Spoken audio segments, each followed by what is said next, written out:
Tales of the Jedi, 6 episodes, 1 to 6. What did I think of them? Too long, didn't read version. Very damn enjoyable, to be frank. And by the time I was done, it just made me more eager for the Ahsoka series. So we saw basically Ahsoka's birth. We got a little bit of an insight into Count Dooku, some of his logic, some of the things that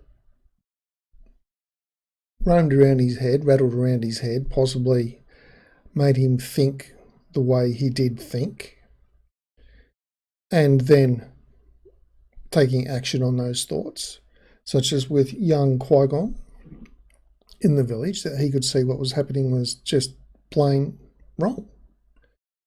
And we can deal with it this way. Now, Qui-Gon had a different way to deal with it, so that was that. Heading off on his little adventure with Mace. And Mace is like following the rules, but he didn't. But at the end of the day, if they'd followed the rules, they wouldn't have found out what happened to the Jedi or why the Jedi was killed. It was only through his pushing that they enabled to find out what actually happened to the Jedi. And again, it was based on corruption and a lack of law and order and things like that. So these are some of the things that are rattling around in his head and why he was easily manipulated, I guess, by Darth Sidious. Going on to Ahsoka, seeing her birth, it just reminded me that, look, we're in a universe where most people aren't Jedis.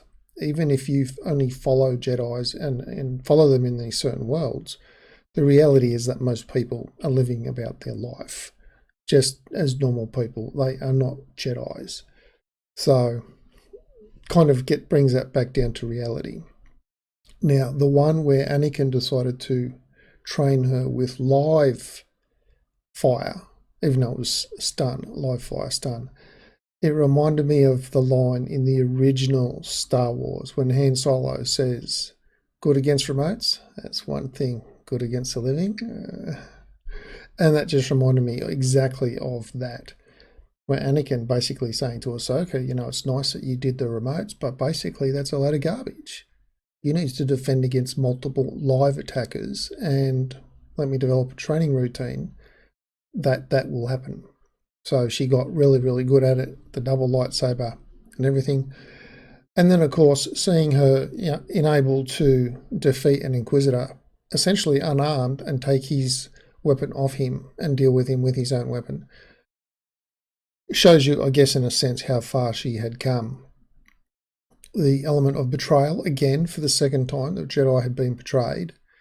Firstly, in the original Uprising in Order 66, and then, of course, you see here, where the village guy is even betraying her. She's done nothing wrong to any of these people. In fact, she's been helping them. And yet she gets betrayed again. But doesn't lash out or do anything detrimental to him, and in fact kind of saves his life even. So overall, the series, look, I think the first one was 18 minutes, then there was some 15-minute ones and 10-minute ones, so they varied in length. I did find the animated walking, I just couldn't get it right. As long as we had that torso and up shot, we could see the little bobbing and we understood that they were walking, it was all good. The moment we saw the legs, they just couldn't get, look, you can get walking sideways pretty well, it's close enough, but walking away and walking forward and back, I think, like, if I'm just trying to imagine why was it wrong, it could possibly just be, I think it's the lack of sway. And I'm not saying that you need everyone to get their hips to sway left and right, like a woman on a runway or on a catwalk model or something like that, or trying to be like really sexy, exaggerating hip sway. But essentially when we walk, we have weight transference. So we have a little bit of a sway from one to the other, a little bit based on how our foot raises up and so on and so forth. And yet when they walked, I don't think that sway was there, and we just had the legs going backwards and forwards, and that's what made it look a little bit funny. But that's not a deal breaker. The animation other than that was pretty spot on. Shadows within shadows, how do you even do that? I don't know. Some of them I thought, is this an animation? And then, as we got a little bit further, yep, it's animated. So overall, I give the series 2 thumbs up. Only 6 episodes long.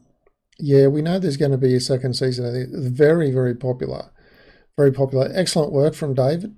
Uncle Dave, we can call him. Dave Filoni. Great stuff coming from him.